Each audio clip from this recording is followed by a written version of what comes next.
parler de l'offre d'achat. On va voir dans un premier temps donc la définition de l'offre d'achat et dans un deuxième temps, on va voir les éléments que doit contenir une offre d'achat. Allez, c'est parti. Alors l'offre d'achat, donc qu'est-ce que c'est? Alors l'offre d'achat, c'est un document qui est édité par l'acquéreur qui a l'intention d'acheter un bien immobilier qu'il a visité et qui est donc destiné au propriétaire vendeur du bien en question.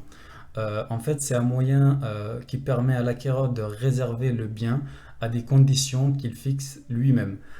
Il s'engage donc à acheter le bien en cas d'acceptation de l'offre d'achat par le vendeur et il est donc engagé à aller jusqu'à la signature du compromis de vente chez le notaire ou en agence. Alors, l'offre d'achat doit être écrite et doit donc contenir les éléments suivants.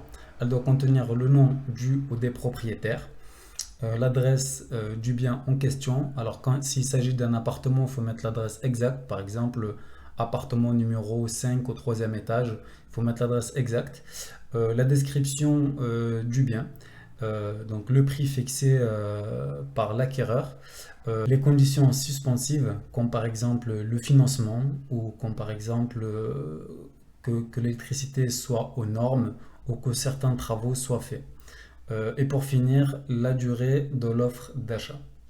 L'offre d'achat doit avoir une durée de validité, comme ça peut être une semaine ou 2 semaines. C'est l'acquéreur qui décide donc de la validité de l'offre d'achat. Le vendeur, de son côté, a donc trois possibilités. Alors la première possibilité, c'est d'accepter de contresigner l'offre d'achat et donc d'accepter le prix et les conditions de l'offre. La deuxième possibilité, c'est de refuser l'offre. C'est le prix donc, qui est proposé et trop inférieur à celui donc, qui est demandé par le vendeur.